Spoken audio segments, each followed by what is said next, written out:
പാക്കം സ്വദേശിയായ പോള് ഇന്ന് രാവിലെയോടുകൂടിയാണ് കാട്ടാന ആക്രമണത്തിന് ഇരയാകുന്നത്. തുടർന്ന് മാനന്തവാടി മെഡിക്കൽ കോളേജ് ആശുപത്രിയിൽ എത്തിച്ചു. പിന്നീട് ഈ കോഴിക്കോട് മെഡിക്കൽ കോളേജ് ആശുപത്രിയിൽ എത്തിച്ചു. അവിടെ നിന്നാണ് മരണം സ്ഥിരീകരിക്കുന്നത്. വലിയ രീതിയിലുള്ള ഒരു രോഷപ്രകടനം തന്നെ നാട്ടുകാരുടെ ഭാഗത്തു നിന്ന് ഉണ്ടാകുന്നുണ്ട്. കാരണം ഒരാഴ്ചക്കിടെ ഈ പ്രദേശത്തെ രണ്ടാമത്തെ മരണമാണ്. പടമലയിലെ അജീഷിന്റെ മരണത്തിന്റെ ഒരു നടുക്കം വിട്ടുമാറുന്നതിന് മുമ്പ് തന്നെ രണ്ടാമത്തെ മരണം കൂടി സംഭവിച്ചിരിക്കുന്നു. കാലാകാലങ്ങളായി നാട്ടുകാരുടെ ഒരു ജീവൽ പ്രശ്നമാണ്. നിത്യേനെ അവർ തരണം ചെയ്യുന്ന ഒരു പ്രതിസന്ധിയാണ്.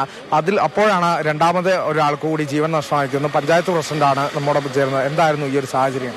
വളരെ ദുഃഖകരമായ ഒരു സാഹചര്യമാണ് വയനാട് സാക്ഷ്യം വഹിച്ചുകൊണ്ടിരിക്കുന്നത്. അജീഷിന്റെ ദുരന്തത്തിന് ശേഷം ഇപ്പോൾ പോള് എന്ന് പറയുന്ന പാവപ്പെട്ട ഒരു മനുഷ്യനെ ആന ചവിട്ടി കൊന്നിരിക്കുകയാണ്. ഇത് തുടർച്ചയായി ഇന്ന് കടുവയുടെ സാന്നിധ്യം നമ്മുടെ ഈ പഞ്ചായത്തിന്റെ വിവിധ പ്രദേശങ്ങളിൽ നിന്ന് കണ്ടിട്ടുണ്ട്. നാളെ എന്തു ദുരന്തം ഇവിടെ നടക്കും എന്ന് ചിന്തിക്കുന്ന തരത്തിലേക്ക് വാർത്തകൾ വന്നുകൊണ്ടിരിക്കുകയാണ്. ഇത് സൂചിപ്പിക്കാനുള്ളത് അടിയന്തരമായ ചില നടപടികളാണ് ആവശ്യം. ഇപ്പോൾ നിലവിൽ ഫോറസ്റ്റ് ഉദ്യോഗസ്ഥന്മാർ ഈ പ്രദേശത്തേക്ക് വരുവാനോ എന്തെങ്കിലും നിർദ്ദേശങ്ങൾ നൽകുവാനോ ഒന്നും തയ്യാറായിട്ടില്ല. അപ്പൊ ആനയെ തുരത്തുന്നതിന് വേണ്ടിയിട്ടുള്ള ഒരു നടപടി ചെയ്തിട്ടില്ല. കടുവ വന്നിട്ടുണ്ടെങ്കിൽ കടുവ സാന്നിധ്യമുണ്ടെങ്കിൽ അതിനെ പിടിച്ച് മയക്കുവെടി വെച്ച് പിടിച്ചുകൊണ്ടുവന്നൊരു സംവിധാനമില്ല. അപ്പോൾ ജനങ്ങളുടെ ജീവൻ വെറുതെ ഒരു പുച്ഛിച്ചു തള്ളുന്ന തരത്തിൽ ജനങ്ങളുടെ അടുത്ത് നിലപാട് സ്വീകരിക്കുന്ന വനംവകുപ്പിന്റെ നിലപാടിനെതിരെ അതിശക്തമായി തന്നെ ഞങ്ങൾ മുന്നോട്ട് വരികയാണ്. ഈ കുടുംബത്തിന് 50 ലക്ഷം രൂപ നഷ്ടപരിഹാരം കൊടുക്കണമെന്നാണ് ആവശ്യപ്പെടാനുള്ളത്. അതിൽ കുടുംബത്തിലെ ഒരു അംഗത്തിന് ജോലി കൊടുക്കാൻ കഴിയണം. കുട്ടികൾക്ക് വിദ്യാഭ്യാസം ഏറ്റെടുക്കാൻ കഴിയണം ഗവൺമെന്റിന്.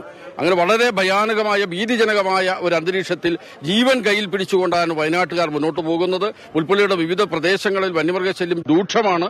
ഇതിന് ഒരു പ്രതിവിധി എന്നുള്ളത് ഇപ്പൊ പുതിയ RRT ടീമിനെ രൂപീകരിക്കുന്ന കാര്യം ഗവൺമെന്റ് പറഞ്ഞു. അത് പുൽപ്പള്ളി കേന്ദ്രീകരിച്ച് വേണം. RRT ടീം രൂപീകരിക്കുന്ന പുൽപ്പള്ളി കേന്ദ്രീകരിച്ച് വേണം. കാരണം 2 പഞ്ചായത്തുകളിലേക്ക് വേഗം പോകാൻ സൗകര്യം എന്ന് പറഞ്ഞാൽ പുൽപ്പള്ളിയാണ് അതിന്റെ ഒരു ഹൃദയഭാഗം എന്ന് പറയുന്നത്. അപ്പൊ അതിനുള്ള നടപടികൾ ഉണ്ടാവണം. ഇങ്ങനെ മുന്നോട്ട് പോയാൽ വലിയൊരു സംഘർഷത്തിലേക്ക് പോകും. നാളെ അധികാരികൾക്ക് ഇത് നിർത്താൻ പറ്റാത്ത അവസ്ഥയിലേക്ക് മാറുമെന്നുള്ളതാണ് എനിക്ക് പറയാനുള്ളത്. വനംവകുപ്പിന്റെ അനാസ്ഥയിലേക്ക് തന്നെയാണ് നാട്ടുകാർ വിരൽ ചൂണ്ടുന്നത്. അപ്പോൾ കുടുംബത്തിന് നഷ്ടപരിഹാരം ഉൾപ്പെടെ ഉറപ്പാക്കണമെന്ന ആവശ്യം നാട്ടുകാർ ഉന്നയിച്ചിരിക്കുന്നു.